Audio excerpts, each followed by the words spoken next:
Good afternoon, everyone. Good afternoon. Good afternoon. Grateful for you joining us on this very historic moment. This is an incredibly important day in the city of Columbus, and we're grateful for your attendance and for you taking time out of your day to join us. I believe that we are living in a very pivotal time in history, not only as it relates to our country, but more specifically as it relates to our great city of Columbus. And I believe that we're living in a time that has been defined, if I could be honest, by great pain, but simultaneously by great progress. I would say that this time has been defined by great pain because still all too often we've seen black and brown men and black and brown women who have been unarmed lose their lives at the hand of those who have been called to protect and serve. It's just the harsh reality of it. If we look at local situations like Casey Goodson Jr., Andre Hill, those are still open wounds for our community that we're still dealing with on a daily basis. If we look on a national level, we know that the trial for George Floyd's killing is going on currently. We know Breonna Taylor and many, many others. So it has been a time that has been defined by great pain, but I would also suggest to you it's been a time that's been defined by great progress. I believe that the great pain that we've experienced as a community has unlocked and almost birthed a passion within many individuals that are from all segments and sectors of our society, just community members, civic leaders, politicians, those in the business community, those in the faith community. It has unlocked a passion for change and a passion for justice. I think what that passion has done is it's created progress. It's created progress in the space of procedures that have been implemented. And even more importantly than that, it's created progress in the realm of policy. As you're aware, this past November here in Columbus, the community, the citizens of Columbus have overwhelmingly cast their vote in favor of a Citizens Review Board. I think that's a very, very powerful step of progress. I think what it does is it creates a voice for the community to have a say in situations that have previously not had their voice involved in it. And I think that it is a tool that not only benefits the people of Columbus, but it benefits even the police officers of Columbus. The reason is because it creates a culture and it creates a platform for accountability and transparency. And what transparency produces is transparency produces greater trust. Right now that we have accountability, now that we have a platform for transparency, it helps to build bridges and not walls between our police department, our police officers, and our community. And if I could be honest, I would tell you that being part of this interview team for the Civilian Review Board has been one of the great honors of my life. I recognize that we are in the midst of a historical moment. And in the midst of doing these interviews, I have been inspired. I've been inspired by the overwhelming number of applicants that have a passion to serve their city, serve their community, and to help have a voice in situations like that. Not only was I inspired by the quantity of applicants, but I was overwhelmingly impressed by the quality of the applicants that we had that wanted to be a part of the Civilian Review Board. We had people who had different careers, people who had different experiences, people who had different areas of expertise, whether it be law, whether it be business, whether it be faith leaders or community activists, even people who at one point in time was incarcerated and they know what it's like to have cuffs on their wrists, but they've been restored and now they've been positive change agents within our community. They were all part of this application process. And I believe as a result, I believe that we have selected an incredibly strong team that represents our community on all levels, all demographics, and I'm excited. I believe that brighter days are ahead. I believe that our best days, they're not behind us, but I believe our best days are in front of us, and I believe that our ladder is going to be greater than our past. So with that, it gives me a great pleasure and privilege and honor to call to the podium now the leader of our city, a man who's demonstrated great boldness, great courage, and great leadership in these historical times, our mayor, Mayor Andrew Ginther. Thank you, Mr. Mayor.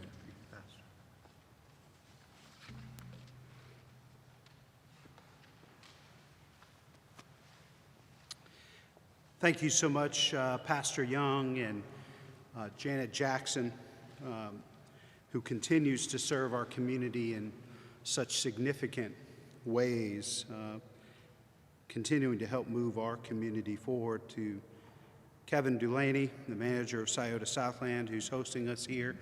I'm excited that we got you all down here to check it out because it kind of opened during the pandemic. So many of you have not been here and been able to see this incredible resource for the south side of Columbus, a new center of activity and community down here.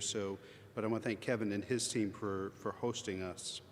And it's fitting that we're making an announcement like this in one of Columbus's great neighborhoods. A little over a year ago, Janet Jackson presented me with the recommendations from the Columbus Community Safety Advisory Commission. One of the recommendations was to establish a civilian review board and an inspector general to provide oversight of the Columbus Division of Police. Despite a global pandemic straining resources and focusing the city's efforts on life-saving response to COVID-19, my administration pressed forward to fulfill this recommendation, spurred by a national reckoning for social justice and racial equity. In fact, the events of the last year across the country and here in Columbus have underscored the importance of civilian oversight of police. We drafted and passed a ballot initiative Pastor Young spoke to change the city charter, our Constitution, to include a civilian police review board and to establish the Inspector General of the Division of Police. At the same time, we formed a civilian review board work group that worked through the summer and fall to make recommendations that would ultimately shape how the civilian review board would function when the charter amendment passed. With the overwhelming passage of Issue 2 and a clear mandate from Columbus voters, we launched a process to seat the board. We received more than 200 applications from our neighbors, including many qualified, passionate individuals committed to change, a testament to the importance of this effort to the residents of our community. My staff carefully reviewed each application, taking care to narrow the field of candidates to ensure the board would be diverse and representative of the community. We then invited community members to help conduct more than 20 in-depth one-on-one interviews. I'd like to thank Nana Watson, president of the local chapter of the NAACP, and Pastor Michael Young for volunteering many hours to help conduct these interviews. Today, I'm happy to announce that I am recommending the following individuals to be appointed to the Columbus Civilian Police Review Board. My recommendations for board members are Mark Fluharty, who's the Executive Director of the Central Ohio Labor Council, Dr. Chenelle Jones, Assistant Dean, Chair of Public Safety Programs at Franklin University, a member of the Columbus Community Safety Advisory Commission. Janet Jackson, who needs no introduction, but she is a former city attorney, former Franklin County Municipal Court judge, chaired our Columbus Community Safety Advisory Commission. Willard McIntosh, who is a retired Columbus Division of Police officer. Pastor Rich Nathan with Vineyard Columbus. Randall Sistrom, Director of Business Development, Orange Barrel Media, and a member of the Chiefs Advisory Panel. Kyle Strickland, an attorney with the Ohio State University Roosevelt Institute. Reverend Charles Tatum, the Good Shepherd Baptist Church, and very involved with Concerned Clergy of Linden. Mary Younger, former Franklin County Public Defender. I've asked Janet Jackson to serve as chair of the board, to help establish the first ever Civilian Police Review Board, to help build the framework for how the board will function and how to work with her fellow board members to lead a search for Columbus's first Inspector General for the Division of Police. Thank you, Janet, for accepting this call to serve. I'm grateful for you. Today, we take the next step toward fulfilling our commitment to the voters of Columbus. There is much, much work to be done, but this is a historic moment for our community, for our city, for our neighborhoods, as we're one step closer to the civilian oversight of the Division of Police. To talk a little bit more about the board's responsibilities, it is now my pleasure to introduce the chair designee who will be nominated to chair this board, Janet Jackson. Thank you, Mayor.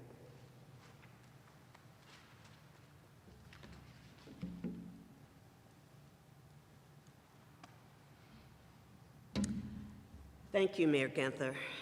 It's really very challenging to say no to you. But thank you for selecting me to chair the first ever Columbus Civilian Review Board. I have served this community as the president and CEO of United Way, as the Columbus City Attorney, as a Franklin County Municipal Court Judge. I was also chair of the Columbus Community Safety Advisory Commission, and one of our recommendations was the creation of a Civilian Review Board. And I just want to stop and say thank you to those 16 individuals who served with me for months and who provided 80 recommendations to the mayor. As Mayor Ginther said, Columbus is the only major city without civilian oversight. Why do we need a Civilian Review Board? Look at the criminal investigations being conducted right now into officers during the protests that happened in May and June. Witness officers, not those criminally involved, are going to great lengths not to give testimony. Even with promises of immunity and guarantees, they cannot be prosecuted or disciplined. They are not willing to testify. They are not willing to identify officers who may have committed crimes. They are refusing to live by the same standards that they expect of us. What kind of message does that send? How does that build public trust? I have great respect for our police officers and what they do to protect and serve. But with great power comes great responsibility. And when they do wrong, they must be held accountable. And that accountability does not, cannot come from inside the division alone. The residents of Columbus demanded they have a say. They demanded a voice and a part in this process. Their vote last November spoke volumes, and we, just like the Division of Police, are here to serve them, the citizens of Columbus. The Civilian Review Board creates oversight into the actions of police officers to assure that investigations are handled thoroughly and without a preconceived outcome. We'll provide our findings to the police chief and to the community. The overarching goal of the board is to help restore trust in police by providing transparent investigations and holding officers who have done wrong accountable. Once approved by council, the first step for us will be training. We will develop standards of professional conduct and a comprehensive training program for board appointees. Prior to beginning our duties, each member of the board shall be required to complete the basic course of training. We will also begin immediately searching for appropriate candidates to serve as the Inspector General. The duties of the Civilian Review Board will include initiating, reviewing, and if appropriate, investigating allegations of misconduct and excessive use of force by sworn personnel of the Columbus Division of Police.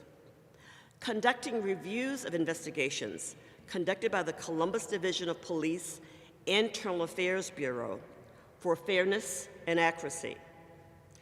Recommending resolutions of complaints, if warranted, to the Chief of Police and/or the Director of Public Safety regarding matters reviewed by the board, recommending discipline, if warranted, to the Chief of Police and/or Director of Public Safety regarding the outcome of all investigations reviewed by the board, reviewing and recommending changes to Division of Police policies and procedures.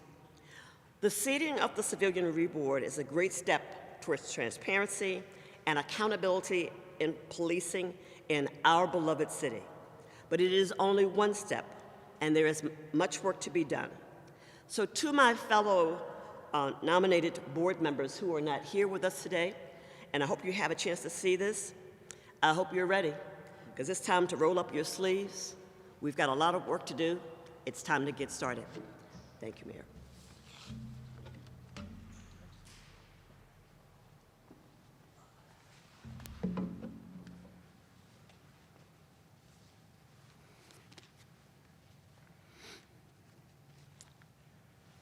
Now you know why I've asked Janet to chair this critically important group.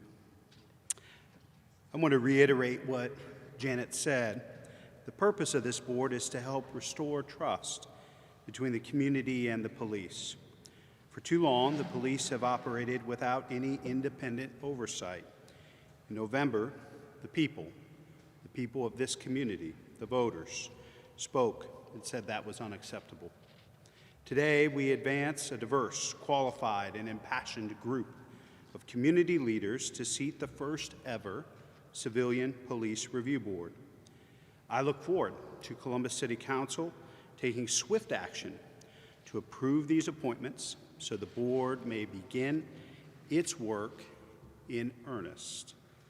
I want to thank you all for coming today and be happy to take a few questions. If we can take questions initially about the Civilian Review Board, and then I can let Pastor Young and Janet get back to their lives, and you, as you know, can ask me about anything under the sun, but I'll relieve them. If we have questions about the board first, I'd like to take those. Yes? You mentioned Chenelle and Pastor Young were a part of the community members that interviewed folks. Were there other people involved, and if so, who were they? How many community members, and how did you choose them to be a part of this process? Yeah, we had staff, a certain amount of staff that were part of the committees as well. Deputy Chief of Staff Fluharty, Jason Jenkins from the Mayor's Office, Matthew Smito. Anybody I'm forgetting, Robin? Carla Williams-Scott, our Director of the Department of Neighborhoods, Pastor Young, and President Watson. Yeah, and I selected them based on their work in this effort and their continued commitment to build trust between the police and community to interview these candidates. We had an outstanding group of folks, and the only way you get from over 200 down to 9 is having that community input. And so we're grateful to them for participating and providing that. So what specifically were you looking for, and were you the one who ultimately made the decision on each one of these candidates? You know, really a commitment to accountability, transparency, reform, change, but also making sure that they would be dispassionate in their view of things that may come before them with respect to complaints. You know, having the right type of temperament, judgment, and the ability to take facts and evidence that are gathered by the Inspector General, that are brought to them when making recommendations to the Chief of Police. So I think temperament, judgment, and perspective, diversity of experiences, so that it was really reflective of the community. Yes? You talked about being reflective of the community. Most recent population data indicated that about 28% of the population of Columbus is Black. 2/3 of the board members are Black. I guess can you speak to, 25% of voters did not vote for this. Can you speak to those folks about why they should believe that this is a way for transparency and not just a way to be punitive towards the police for things that have gone on in the past and a culture that has been created in their lives? I'm trying to make the connection between people who didn't vote for it and African Americans and makeup of the board. 1 out of every 4 people that voted in Columbus did not vote for this board. And 3 out of 4 did. So I think it's important, that their voices are heard. My guess is I don't think there was a litmus test. We never asked whether or not people voted for the charter amendment in the interview. So you might very well have folks that did not support issue 2. What we needed to know is that they would be, committed to oversight, accountability, reform, and hearing all the facts and the evidence collected by the Inspector General when he or she brings that to the board to make recommendations to the chief. Yes? So when is this one before City Council? When do you think the first meeting will be? And when do you expect the hiring of this Inspector General? Well, obviously, this has been a top priority for me. We've been in the midst of a global pandemic with everything else that's been going on, and we've had very aggressive goals. We had overwhelming support from the people of Columbus, which I think spoke volumes about the sense of urgency we needed to move with this work. My hope is that Council will appoint these folks, confirm these nominees as quickly as possible, and as Janet laid out here, start training and putting together the operations and start the search for the Inspector General as quickly as possible. Yes? And also, these members next staggered term, so how's that going to be determined? Has that already been determined? Is it going to be a lot? Who's going to get 3 years? How's that going to work? Those are all things we'll leave to the chair and the board to figure out, but yes, they will be serving different terms, so we won't have a completely new, based on best practices and the review group that worked on this, we looked at best practices. You don't want to have a complete turnover of an existing board, particularly if it's in the midst of an investigation. You want to have folks that have some of the history, but our thought also based on best practices is that these folks shouldn't serve forever. I think one of the things we saw in boards around the country is you don't want folks to serve indefinitely if you want to continue to have that civilian oversight, that fresh perspective. And so we're going to continue to search for new members in the future. So if folks weren't selected, maybe that's a message to folks that weren't selected and nominated here today. We want you to remain engaged and involved, and there may be an opportunity to serve on this board or the Chiefs Advisory Council or other places in the future. And will applicants be used to appoint new members when their term's up? It could be. I think we owe it to the community with everything that's been going on this year. People working remotely, trying to help kids stay in school via Zoom and everything else. There are 900,000 people who live in this city. We had over 200 apply, which is wonderful. But my guess is there are other folks that may want to serve, and maybe this wasn't a good time for them to serve because of everything going on. But in a year or two, they may want to. And so, and I think we're committed to continuous improvement as this work of the board starts, and Chair Jackson and her commissioner and the other board members say, it'd be really great if we would have had this perspective. That way, in the future we can say, we need to look for somebody that's had this experience or skill set that might be helpful for the board moving forward. Yes? Until the contract is changed, this board is just an advisory board. I know in the future you would like it to have disciplinary power. So how do you move forward until that happens, or it may not happen, I guess, based on the contract? Well, I think the people of Columbus have spoken very loud and clear, and it's important for me to hear the people of Columbus, but it's also important for the FOP to hear the people of Columbus. As you know, the Civilian Review Board with subpoena power, and this Inspector General role is our top priority in negotiations with the FOP. And I remain confident that we will be able to negotiate in good faith and get that done. In the meanwhile, as Chair Jackson laid out, there is a good bit of work that they're going to get going on, including a national search for an Inspector General, as well as putting together policies, procedures, in-depth training that we want to have take place by the Civilian Review Board members before they fully immerse themselves in their work. So where do things stand with contract negotiations in that Ongoing. specific event? Ongoing. I am cautiously optimistic.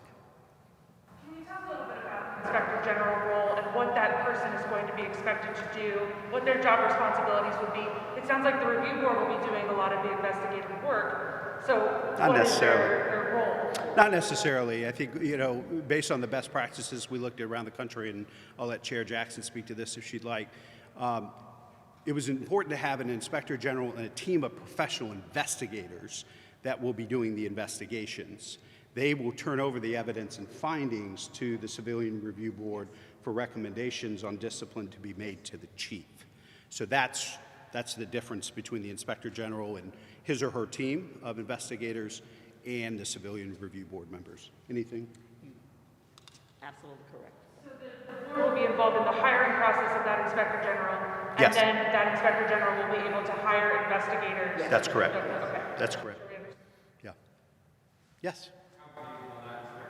Team be, and how big will the Inspector General's team be? And just to be clear, only the board is deciding the Inspector General, or are you going to have some involvement on that too? No, we thought it was important that the board itself hire and oversee and manage the Inspector General. Obviously, I'll be in close contact with the members of the Civilian Review Board and the chair, but ultimately it will be their decision about who that Inspector General is, because we thought that was important, and that's what we talked about during the Charter Amendment campaign, that this will truly be independent and that they'll have separate funding. Because one of the things we saw with Civilian Review Boards around the country that aren't working as well now as maybe they have in the past is they haven't had that fresh turnover of new board members, and in difficult economic times, their budgets had been slashed.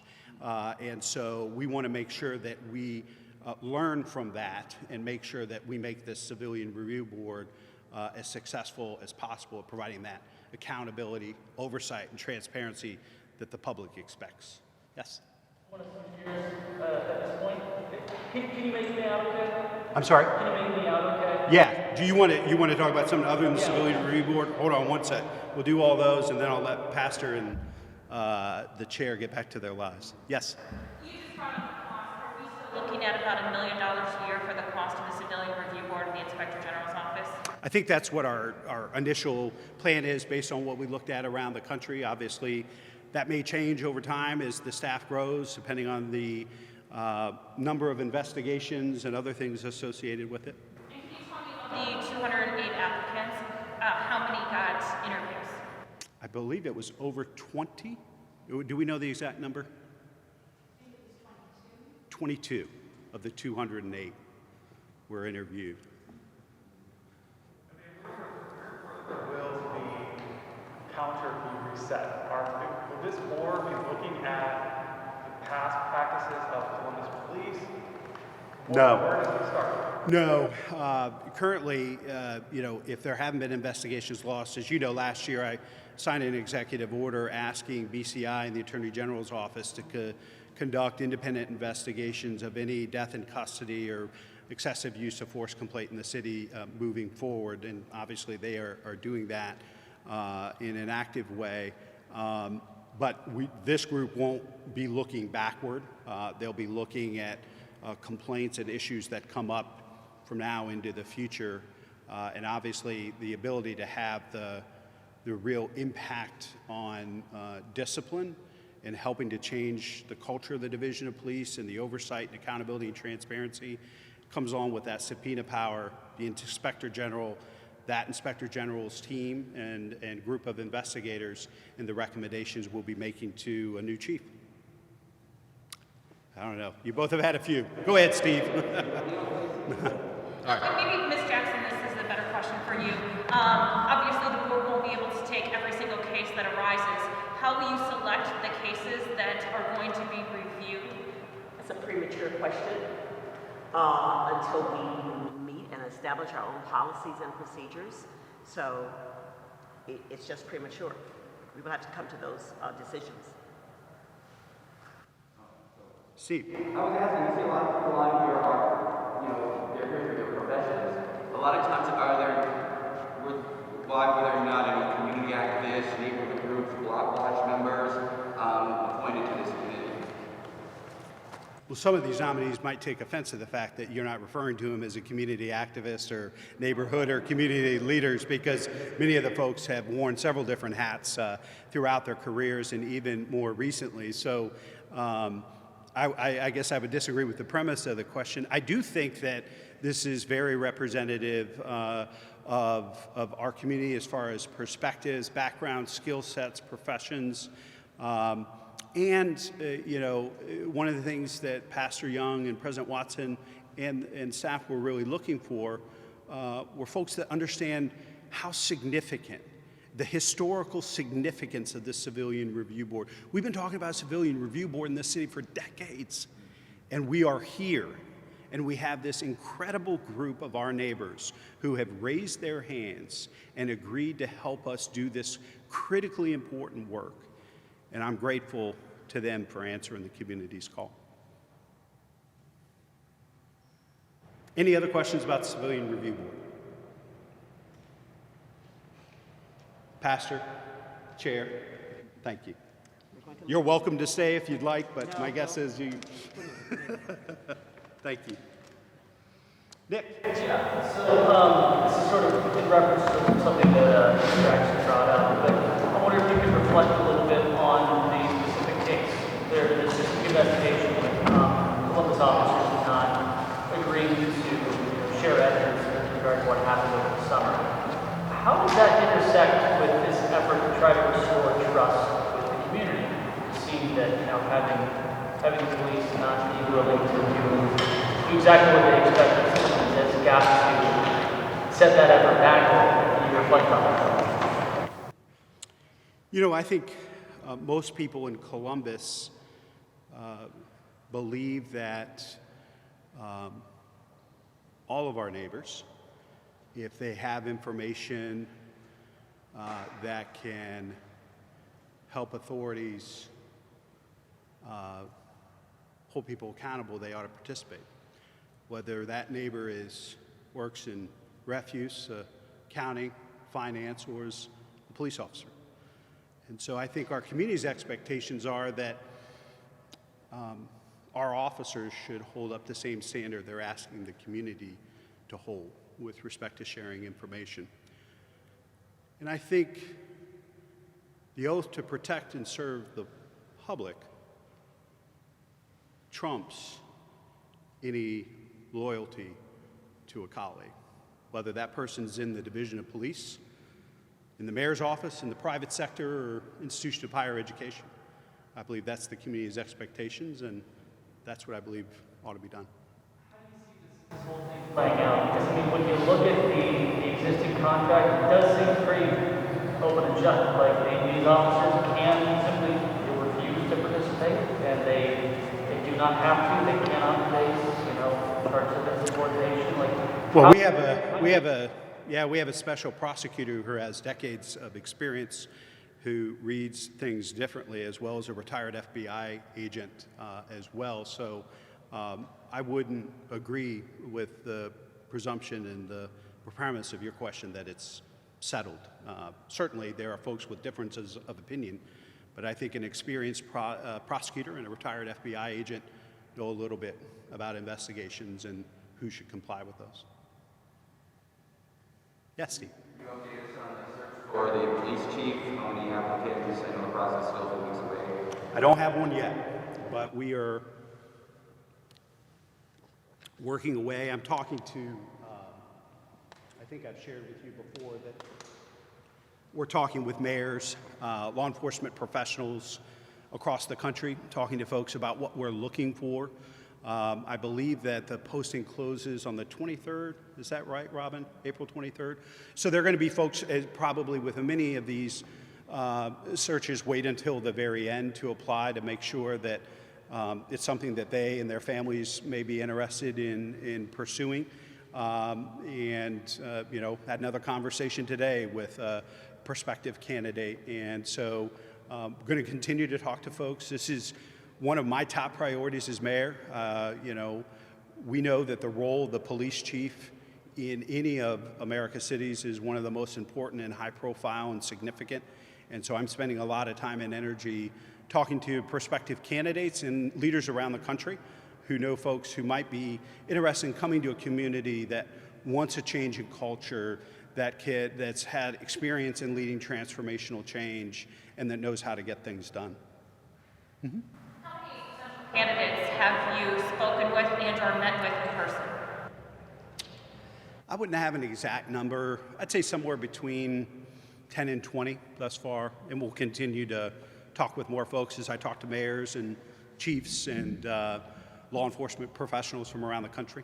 You talked to them on the phone or you've met with them in person?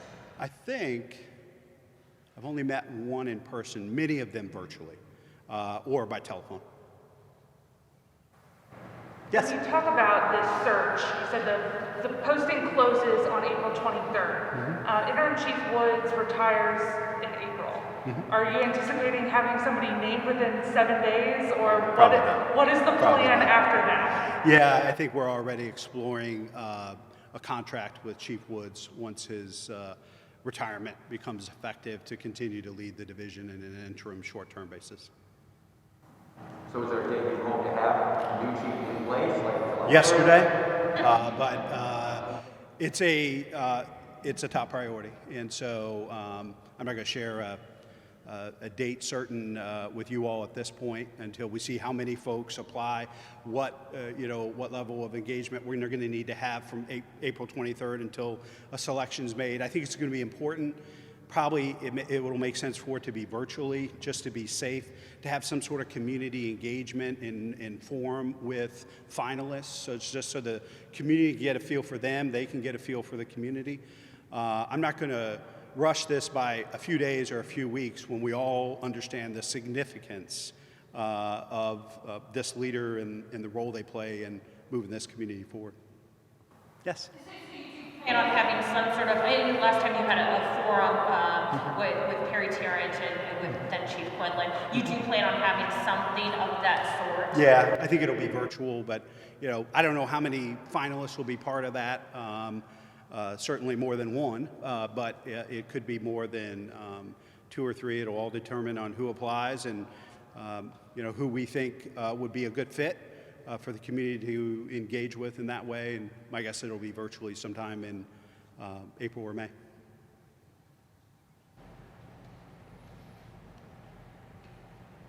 Any other questions? All right. Thanks everybody for coming out.